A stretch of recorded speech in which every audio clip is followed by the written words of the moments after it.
इसके पहले हम लोगों ने अर्थालंकार का तीसरा और चौथा भेद पढ़ा।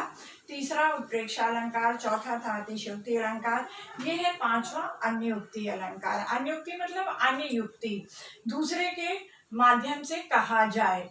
जब अप्रस्तुत के माध्यम से प्रस्तुत की बात की जाए, अर्थात हमको कहना कुछ होता है लेकिन हम उसको किसी उदाहरण के द्वारा प्रस्तुत करते हैं, सीधे सीधे नहीं बोलते हैं, तो वहां पर क्या होता है, अन्योक्ति अलंकार।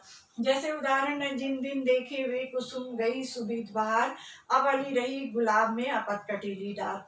भौरे को संबोधित कर कहा गया कि भौरा, तुमने जो बगीचा देखा था गुलाब के फूलों से भरा हुआ, अब वो वैसा नहीं है, वो फूल झड़ गए हैं और उसमें केवल कांटे रह गए हैं। कहने का तात्पर्य क्या था कि उनके दरबारी, राजा के दरबारी राजा को बताना चाहते थे कि आपका खजाना खाली हो गया है, अब उसमें उतना कुछ धन संपत्ति नहीं है। तो उसको उन्होंने सीधे सीधे ना कह के बगीचे के द्वारा और अली को संबोधित करके कहा है कि आपका खजाना खाली है। माली आवत देख कर कलियां करे पुकार, फूले फूले चुन लिए काल हमारी बार। मतलब संसार में मृत्यु होती है, यमराज को देखकर दूसरे लोग भयभीत रहते हैं कि आज किसी की मृत्यु हुई तो कभी हमारा भी मौका आएगा, हम भी मृत्यु को प्राप्त होंगे। तो इस बात को उन्होंने कलियां और माली के माध्यम से, कि माली को देखकर कलियां भयभीत हैं कि आज फूलों को ले जा रहा है, कल हम भी खिलेंगे तो हमारी भी मृत्यु हो जाएगी, हमें भी वो तोड़ लेगा। तो ये कहना कुछ है लेकिन कह कुछ और रहा, उदाहरण कुछ और। चलती चक्की देखकर दिया कबीरा रोज, दो पाटन के बीच में साबुत बचाना। कोई साबुत मतलब बचा हुआ पूरा का पूरा। जब हम लोग डालते हैं चक्की में, अनाज डालते हैं, उसको चलाते हैं तो वो सब अनाज पिस जाता है। तो उसको उन्होंने कहा कि चलती चक्की देखकर, चक्की के माध्यम से उन्होंने कहा है कि संसार में क्या होता है, जीवन और मृत्यु का क्रम चलता रहता है। ये संसार एक चक्की है जिसमें जीवन और मृत्यु, उसके दो पार्ट हैं। इसके बीच में मनुष्य आता है और वो जीवन जी के मृत्यु को प्राप्त हो जाता है। इस बात को उन्होंने चक्की के द्वारा और अनाज के द्वारा बताया कि अनाज जैसे पिस जाता है चक्की में। करी फुलेल को आचमन मीठो कह सिहाय, ए गंधी मति मंद तू इतर दिखावत का है। अब यहाँ उदाहरण दिया गया है, फुलेल आचमन मतलब हाथ धोना, और फुलेल इत्र से, मीठो कह सिहाय उन्होंने कहा इत्र बेचने वाला जब अयोग्य लोगों के बीच में जाता है इत्र बेचने, तो वो लोग उसको हाथ धो के फिर थोड़ा मुंह में डाल के उसको स्वाद लेते हैं, और स्वाद लेके सिहाई मतलब आश्चर्यचकित हो जाते हैं।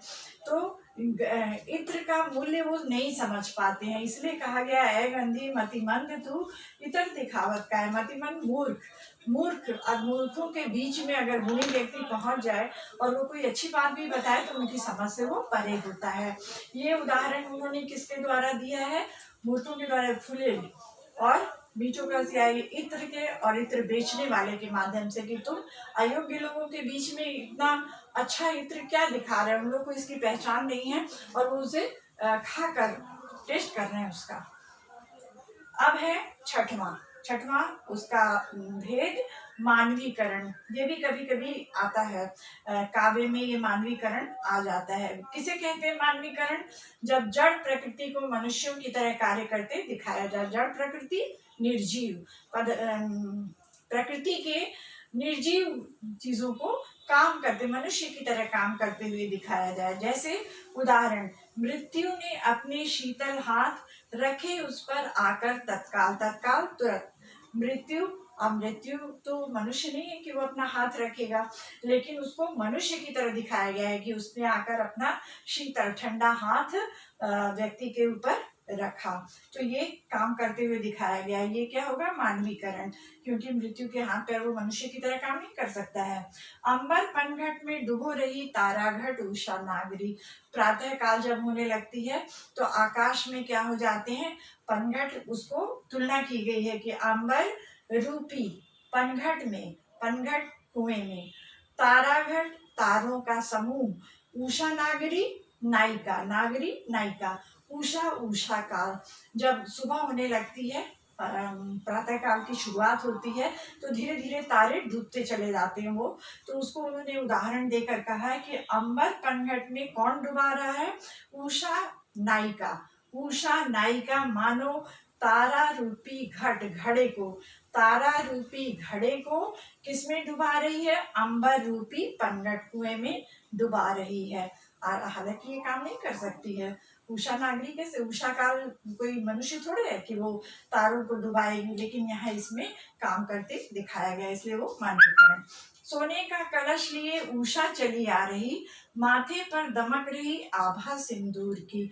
आभा सुंदरता, जब प्रातः काल होने लगती है तो लालिमा छा जाती है, उसकी तुलना की गई है, मानो क्या हो रहा है, सोने का सुनहला आसमान और उसमें लालिमा रूपी उषा चली आ रही है, ऐसा लगता है कि उसने सिंदूर लाल लगाया हुआ है, जो कि बहुत ही सुंदर लग रहा है।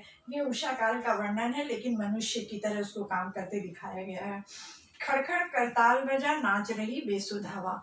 अब हवा मनुष्य तो नहीं कि वो नाचेगी, लेकिन खड़खड़ वो जो हाथ में लेके और ऐसे ऐसे बजाते हैं करताल, तो उसको उन्होंने कहा है कि ऐसा लग रहा है, आवाज जो हो रही है पत्तों की सरसराहट, पेड़ पौधों के हिलने से आवाज, तो उसको उन्होंने कहा कि मानो हवा क्या कर रही है, खड़खड़ करताल बजा रही है, हाथ में करताल लेकर बजा रही है। ये सब ऐसे काम जब दिखाए जाए प्रकृति में मनुष्य की तरह, तो वो क्या होता है, मानवीकरण अलंकार।